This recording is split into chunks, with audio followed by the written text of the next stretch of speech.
Well, good morning, everybody. How are you doing? Are you living the dream? Are you living large? Well, I can only imagine that most of you are responding in the affirmative because, after all, you're listening to the RepcoLite Home Improvement Show sponsored by Benjamin Moore. And pretty much that means, by definition, that your day is off to a splendid, fantastic start. And really, it's only going to get better and brighter from here because on the show today, I've got all kinds of great stuff planned. But before I tell you what we're going to be talking about, I want to jump right in to the paint point. Because this week, the paint point, the opening segment of the show, the paint point is going to set up the theme for the entire show. All right. Here's the deal. I recently made a little visit to our crawl space. Big time at my house. I went down to the crawl space. We were getting ready to leave on our big summer vacation. We're just back, by the way, and we had a great time. For everybody out there who's wondering, who's concerned, who was wishing us the best, had a great time. We're just back. And anyway, I was getting ready to leave, and I went to the crawl space to retrieve our luggage, our suitcases. Couple of little ratty bags that we carry around. And as I stood at the little opening to that place of darkness and despair, I could almost hear, in the distance, the Indiana Jones music starting up. Dun, dun, dun, dun, that music. Because going into my crawl space, it pretty much is just like being Indiana Jones. You get to crawl through spider webs and bug carcasses and other assorted filth. Unfortunately, instead of emerging with a weird little fat, golden statue, you come out with a sore back and a couple of dumpy suitcases. But still, you kind of feel like Indiana Jones. So anyway, I'm steeling myself up for that experience, and then I jumped in to the darkness. And I had a flashlight in my mouth, and I started crawling. I advanced maybe 2 feet or so. Then I hit my head on a floor joist, and then I crawled 2 more feet, and I ripped my shirt on the pointy corner of a low-hanging duct. But eventually, bruised and beaten, I reached the suitcases, dragged them back through the filth, and then fed them through the little opening into my main basement. And I crawled out, exhausted but triumphant, and when I stood up, I dusted the spider webs off the front of my shirt and the front of my shorts, and then I went about the rest of my business for the day. We were going on vacation after all, and that meant I had stores to go to, supplies to get, things like that, errands to run. So I did all of that. I went here, I went there, I bought this, I bought that. I interacted with people. That's the big thing here. I asked where things are. I was charming. I was personable. I was funny. I was witty. I was going on vacation, and so I was a social butterfly. Finally, I got done with all of that, got all my stuff, and I headed home. I began hauling, all of these things in, and then one of the kids who came up to help me with the bags, stops me and says, "Hey, what's on your shoulder?" And then he goes and pulls off the spider-webbed, emaciated carcass of a dead moth that was as big as a mouse, pulls that off my shoulder. Great. All through all of those stores, all of my social interactions, all of that, did it all with a spider-webbed moth the size of a mouse on my shoulder. So I'm thinking about that. Then I hear another kid say, "Hey, Dad, hold still. There's something on your back."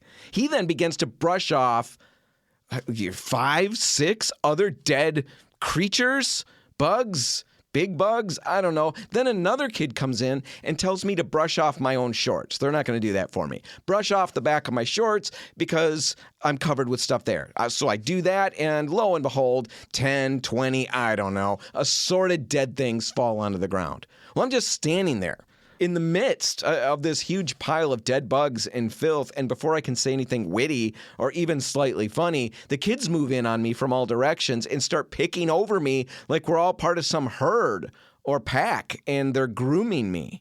The final straw in this whole thing was when somebody pulled this long, enormous, intact spider web full of dead flies out of my hair. It was like a Christmas tree garland without any of the festivity.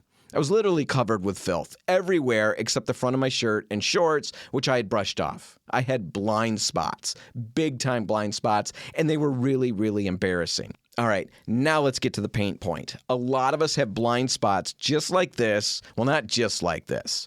Those were pretty extreme. But a lot of us have blind spots in our homes.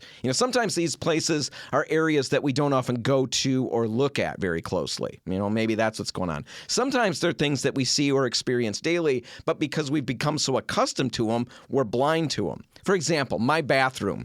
And this is embarrassing. This whole segment is embarrassing. pretty much the entire RepcoLite Home Improvement Show is one big, long, embarrassing experience for me. But anyway, this is one of those really embarrassing things. My bathroom.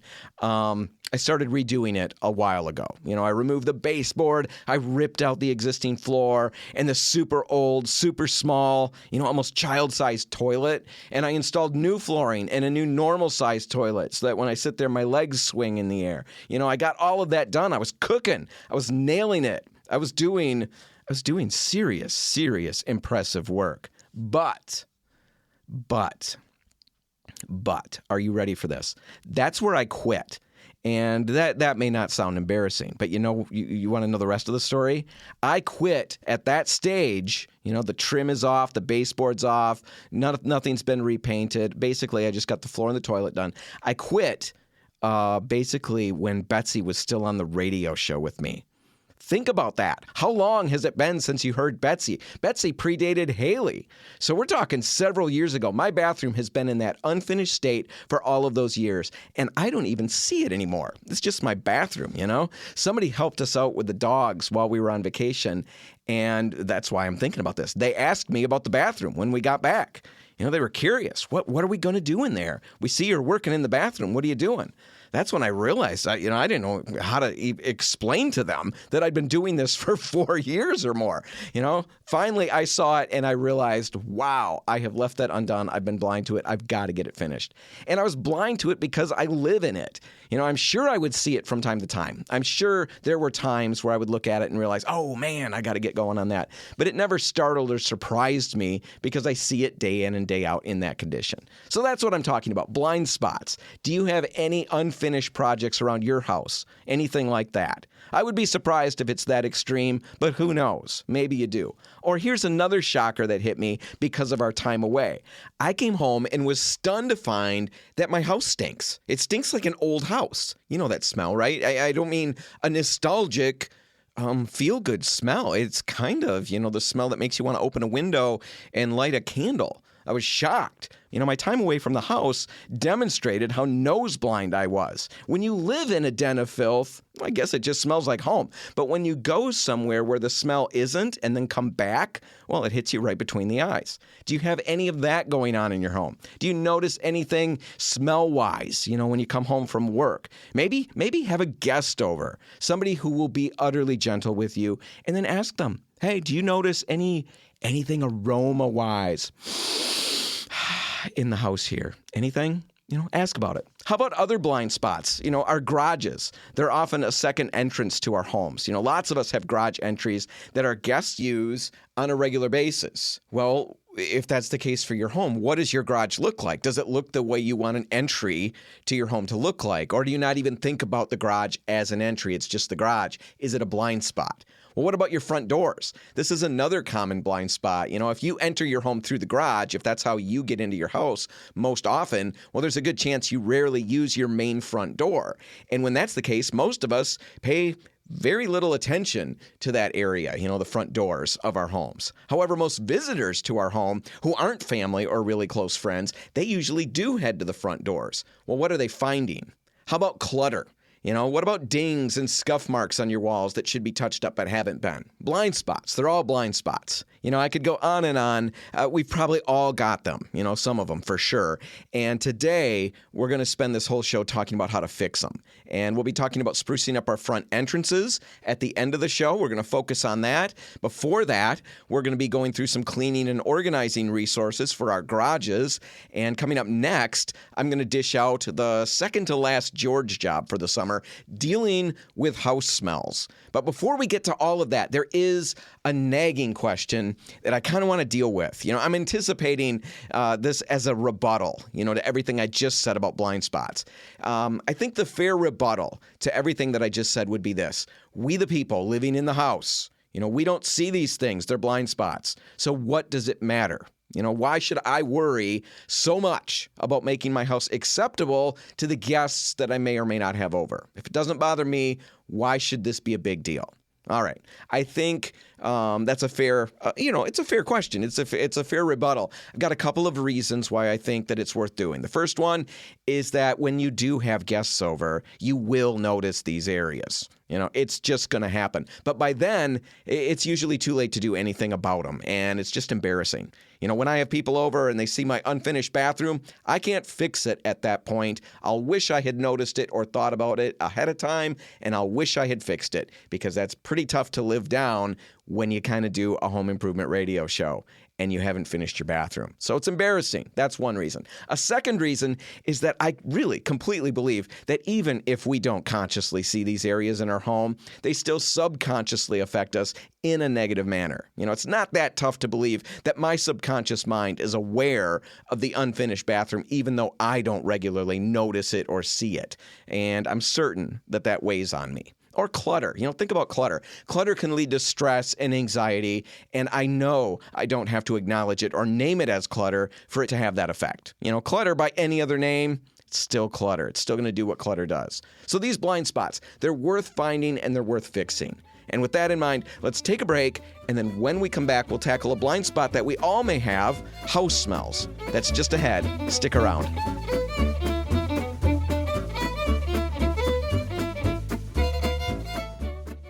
Well, my name's Dan. Hi, everybody. I've got a stinky house, and I didn't realize it till I came back home from a week away.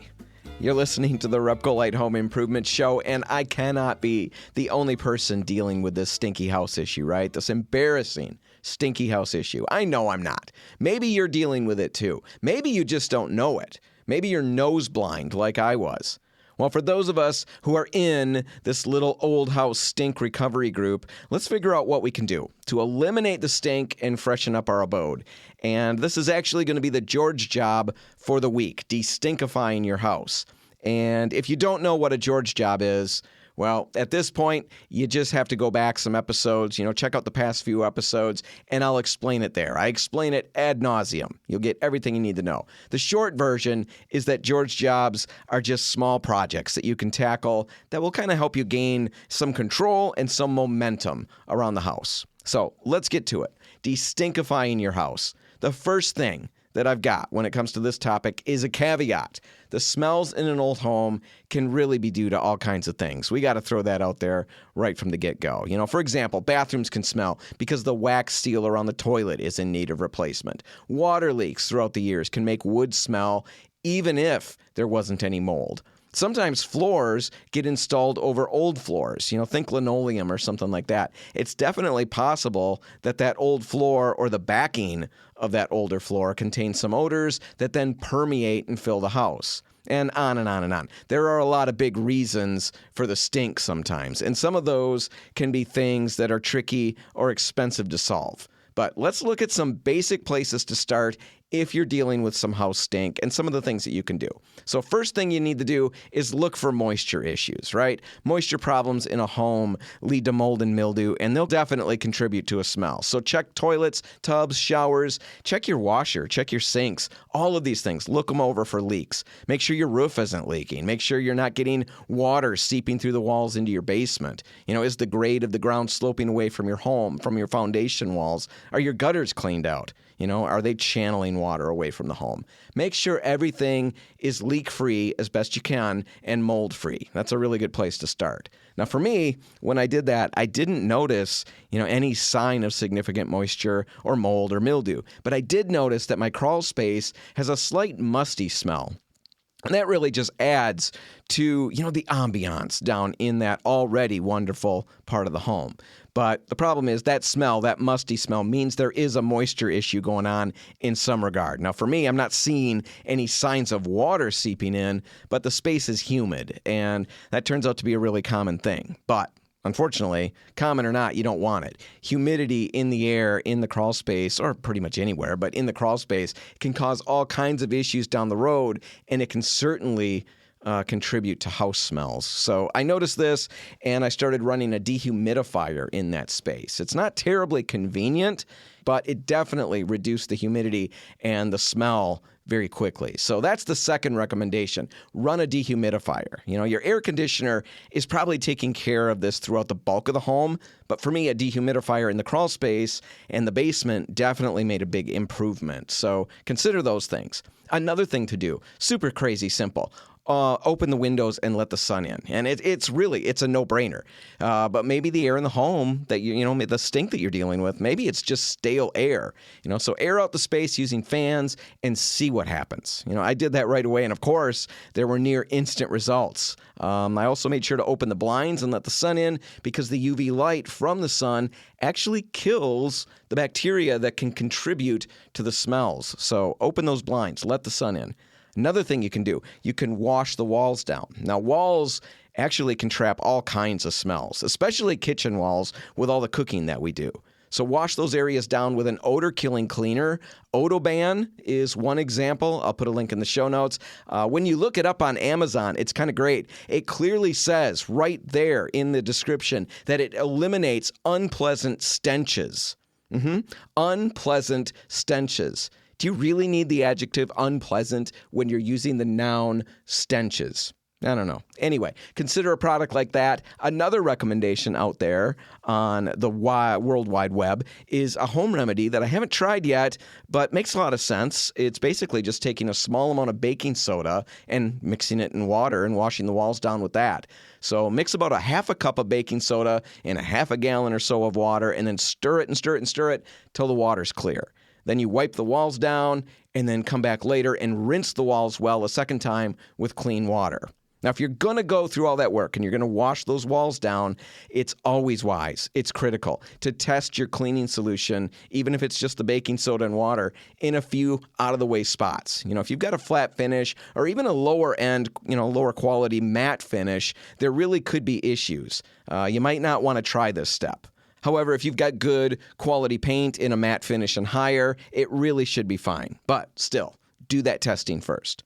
Now, another thing that you could try if you decide you're not going to go that route, a new paint job will make a huge difference. Nothing really will make a space feel as fresh and clean as a new coat of paint on the walls. So that's definitely something to consider.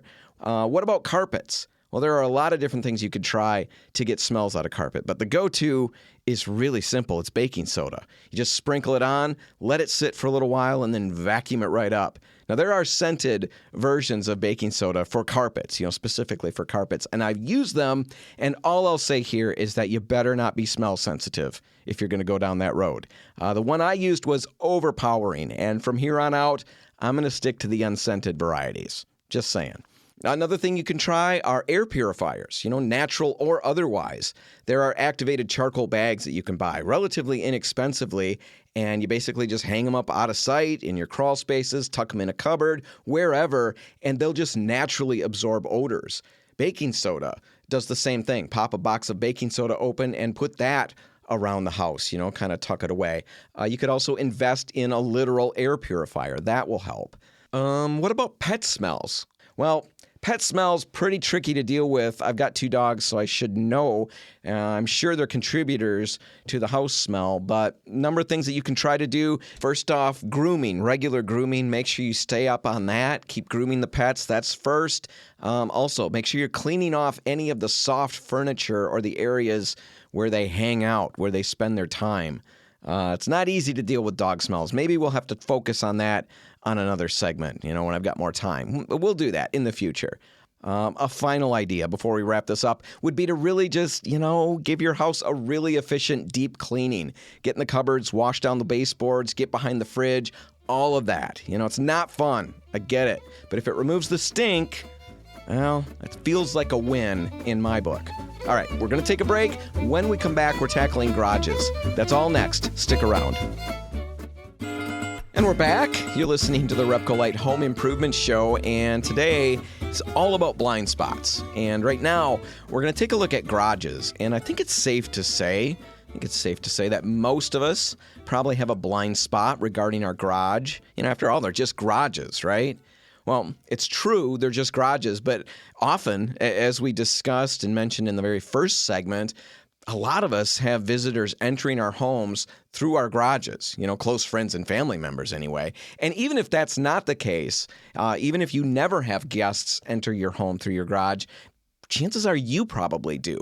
And if your garage is messy, disorganized, dirty, or whatever, you're really not starting your time at home off on the best foot. When I come home from work and I trip over a pile of rakes on my way into the house, well, really, the evening's not off to the very best start. But even if that doesn't happen, even if I, walk through and miss all of the rakes, I'm still walking through disorganization and mess. And even if I'm not fully soaking all of that in consciously, I really still believe it's negatively impacting how I feel about the space overall. And I think that happens to all of us. So let's get our garages organized. And how are we going to do that on the radio? Every garage is different. And I kind of went back and forth trying to figure out how to do this one. And what I decided to do was I'm just going to focus on some key concepts, that are connected to organization. And then I'm going to talk about a bunch of resources and paint stuff that you might need to know. And hopefully some of it's going to help you. It's going to be a hodgepodge. It's like a big buffet. It's not going to have a start and a finish that's clearly defined. Hopefully you'll get something out of this. We'll see how it goes. Anyway, first off, very first thing you need to do before you can address any issue in the garage, you've got to do the very first step, and that's to assess and identify, the problem that you're dealing with. So it's early in the morning. You've got your cup of coffee. Take that cup of coffee out to your garage and fling the garage door open and then just stand there, soaking it all in. Your goal here is to identify the problem areas. Now, it sounds stupid. I know that. It sounds really, really basic, and it is, but it's going to help. You need to figure out the pressure points that you're dealing with. Now, for me, I bought a ton of yard tools at a garage sale this summer. $2 per item. Couldn't go wrong. So I bought tons of rakes and shovels and edgers, as much as my little stubby arms could carry. I grabbed them and snatched them up. It was a great deal. But, I don't have any place at home to put them right now. Not in my garage, not in my system. So they ended up being scattered all throughout the garage. It's a pressure point. I've got to fix that. Shoes and boots, they're another pressure point in my garage. I've got 5 kids. You can imagine the shoes that collect with all of those kids. Which shoes still fit? Which shoes are even pairs anymore?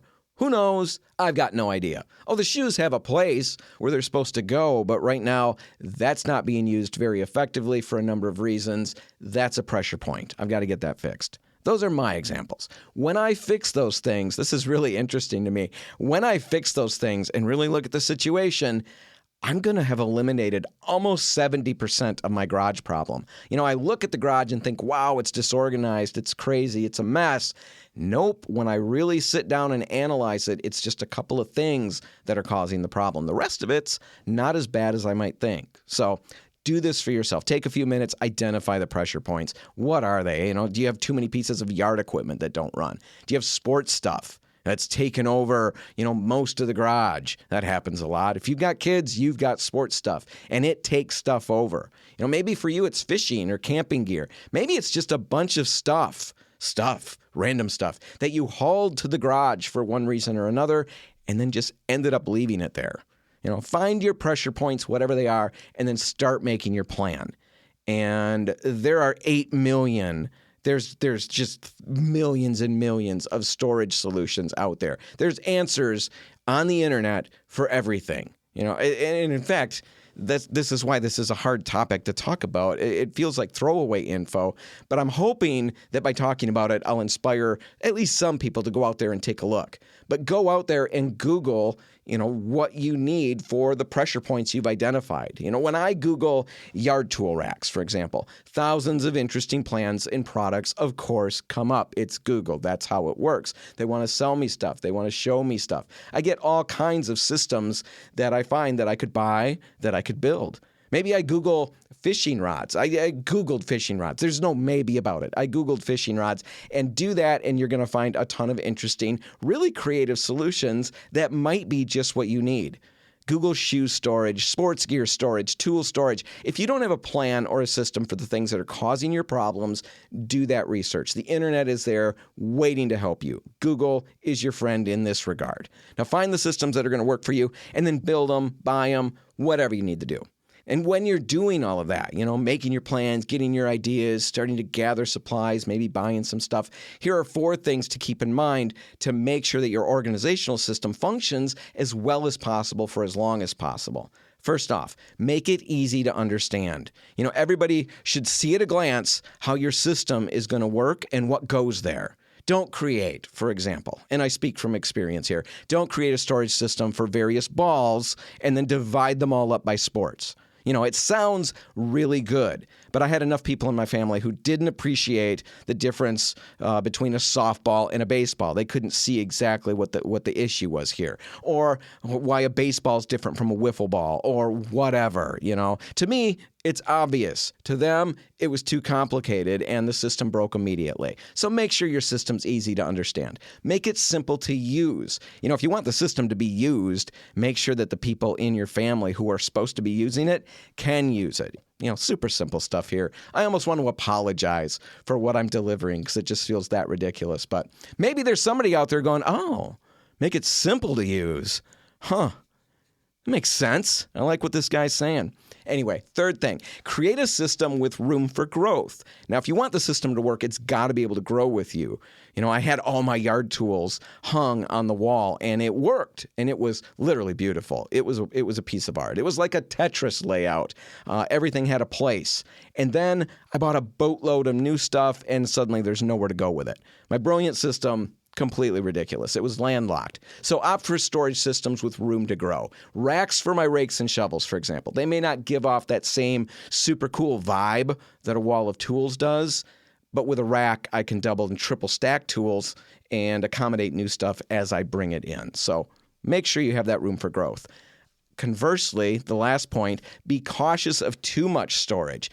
Too much storage can be a problem. You need to have enough, but too much, that can really cramp you too, because if you buy, let's say, 20 totes, or you create rows and rows of shelves beyond what you've got stuff for, well, there's a strong likelihood that you're going to save and store more things than you really need or want. If the space is a little bit limited, you've got to have enough. You've got to find that butter zone. You've got to have enough and a little bit of room to grow. But if the space is a little more dear to you, if the real estate is prime real estate, you're not going to save every single thing out there. You're going to be a little more judicious with what you keep and what you toss. So make sure you don't give yourself an overabundance of storage, but do make sure that you've got room to grow. All right? Basic stuff, but keeping it in mind will help you as you organize.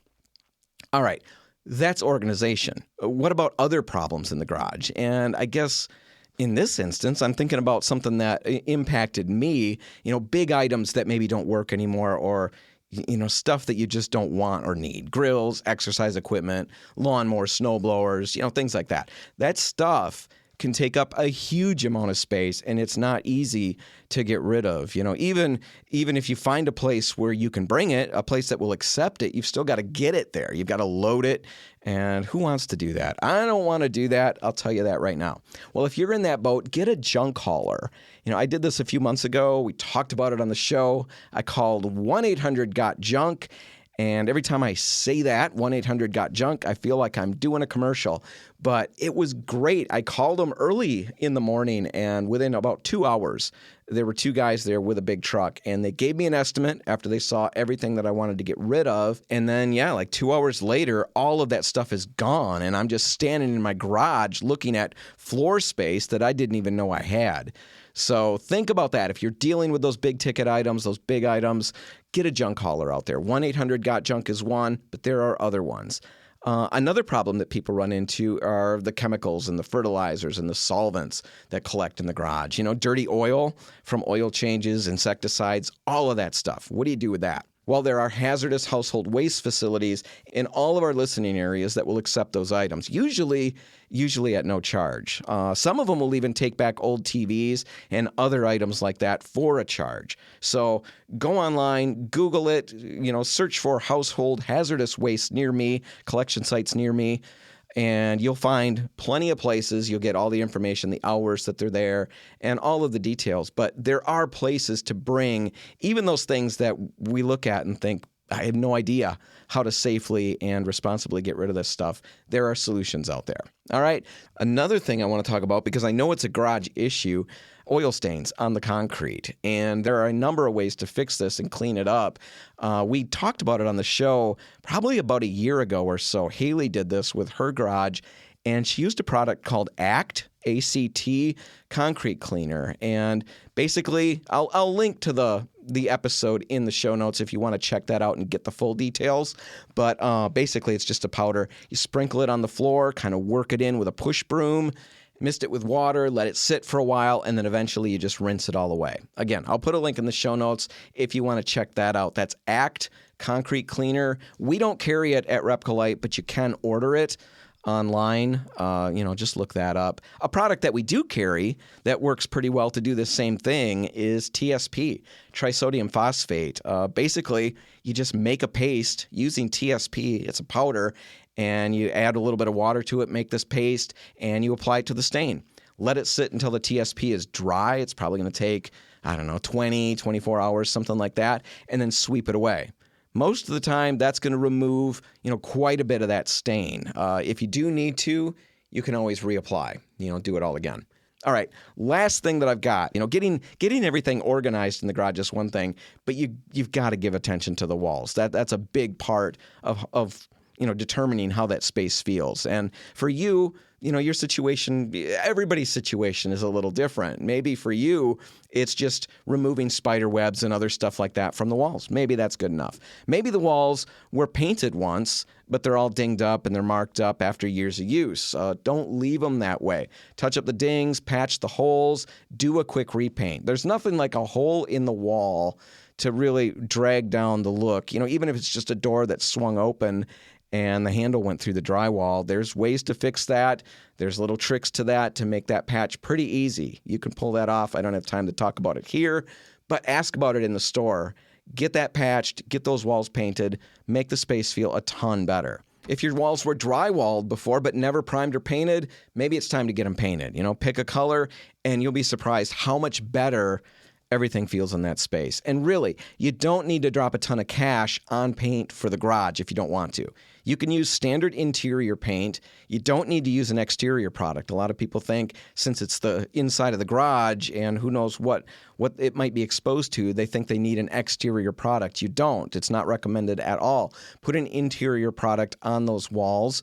So even if you've got paint left over in the basement from other work that you've done in the house, that paint is suitable for the garage. If you do need to buy new stuff, like I said, you don't have to buy top-of-the-line, super primo expensive stuff. At RepcoLite, we've got paint that's going to really fit any budget. We can go all over the place, all the way up to the primo and all the way down to stuff that's going to be perfect for your garage without costing you an arm and a leg.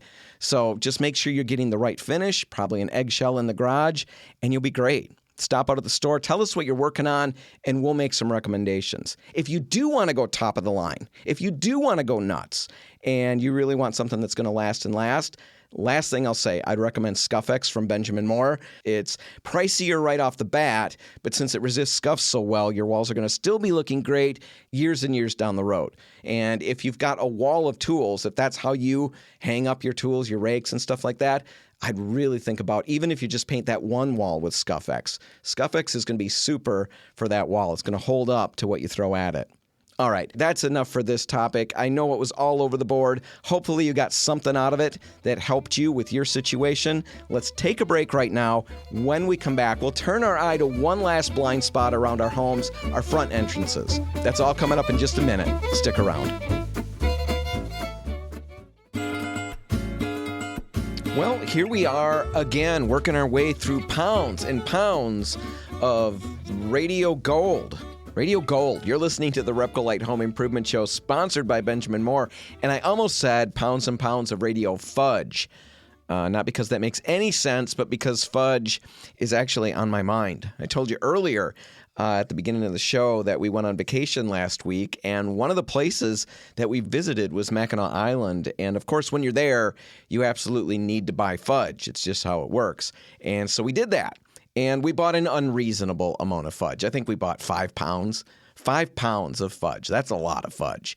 Well, we brought home about 1.5 pounds of fudge, but before we could eat it, on our very last day of vacation, last week Sunday, our dumb black lab found it. She ripped open the box, ate all of the fudge that was left over, plastic wrappers and everything. Yeah, not good at all. It's not good for dogs, none of it. The fudge, the plastic. It's not healthy for the dog to eat the fudge, to eat my fudge. That's bad. You don't want to do that. Anyway, thankfully, we found out right away. Took her to the emergency vet and, ka-ching, $1,500 later. She's doing great, living the dream. But I still don't have any fudge. Nothing edible anyway. What a way to end vacation. Gotta love that. Anyway, I don't know how I got on all of that, but let's wrap up the show with a quick look at the last blind spot around our homes that I wanted to focus on, our front entrances. And here's my pitch. We've hit the end of summer for the most part, and that means fall and winter, and the holidays are coming. With the holidays far away, they're still far away, but that still means there's the potential that we're all going to have lots of guests at our home in the next few months. Well, if that's the case, let's make sure our front entrance is looking great, and let's do it while the weather's nice. So check out your front entrance today sometime. Give it a good cleaning if you've got time. Clean off the spider webs, and who knows what else is going on out there. You're probably going to have to do it again in the fall, but you never go wrong with a little cleaning. So do that. Then take a look at what else is going on out there. How's your welcome mat if you have one? Is it welcoming or is it threadbare and pretty gross? Well, make it nice. Do that. What about the light fixtures? I've got 2 old sconces, right by my front door, and they really need to be changed. They're dated, and new ones would really add a lot to that part of the house. So check out your situation in regards to your light fixtures. What about new hardware on the door? That's another relatively simple step. There's some expense to that, but super simple to do, and it really makes a huge difference. Hardware makes a way bigger impact than we often initially think. I put new knobs and pulls on my kitchen cabinets years ago, and they almost looked brand new when I was done. The cabinets did. Almost looked brand new when I was done. Try it with your front door.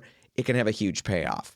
What about painting the front door? That's the simplest way there is to really impact that front entrance. And right now, the weather's perfect for that kind of a project. All you need is a quart of paint, a few supplies, and then probably a total of 4 hours to do the work. We've talked about it on the show 100 times, but I'll walk you through the project just because I'll just lay it out, show you how simple it is. All you need to do, you start by cleaning the door with TSP or Dawn dish soap. Just get contaminants off of the surface. So do that. TSP, Dawn dish soap. Wash it down. Then when it's dry, do a light scuff sanding. Probably a 180 to a 220 grit paper. You're not taking the finish off here. You're just dulling it down, providing an anchor profile for your next coat. Once that's done, wipe the door clean with a damp rag. If there are any peeling spots at that point, if you've got a steel door with peeling spots, scrape everything loose around that spot off. Get all of the loose stuff off, and then spot prime with a rust inhibitive primer for every area where you're down to bare metal. Once you've got all of that done, it's time for painting. Don't need to prime it or do anything like that. You want to paint midday, and then you can leave that door open until evening, and then you should be able to close it without any issue. It's not going to stick or anything like that. For paint, we'd recommend Benjamin Moore's More Life, More Guard, More Glow, any of those options. Command, Endura from RepcoLite, all of those are great. Soft gloss, satin sheen, semi-gloss, those finishes, you'll have great results with something like that. Finally, if you're going to go through all that work, you might want to consider painting the inside of that entry door as well. If you're going to do that, consider a color other than the color of your trim or walls if you really want to make a big impact. Just make sure that you're using an interior grade paint for the inside of the door. Don't use the same exterior paint that you used on the exterior side of the door. It's not good to use that stuff inside. All right, if you happen to just have a wood door, we've got exterior varnishes that can be applied as maintenance coats if you just need to get a new coat on to keep it looking good. Or if your door needs a little more TLC than that, you can always sand it down and restain it and then apply a couple of coats of a new finish. We're happy to help with all of that. Just swing out to any RepcoLite. Tell us what you're working on. We'll answer your questions and we'll get you what you need. All right, there you go, the blind spot episode. Hopefully, you found something in there that will help you around your home. If you did, shoot me an email at radio@repcolite.com. I'd like to hear your comments. And yeah, anything else you're working on too. Let me know what you got cooking. And yeah, it's always fun to be connected to the people out there listening. All right, whatever you do today, make sure paint's a part of it. Have a great weekend, everybody, and I'll see you next week. I'm Dan Hansen. Thanks for listening.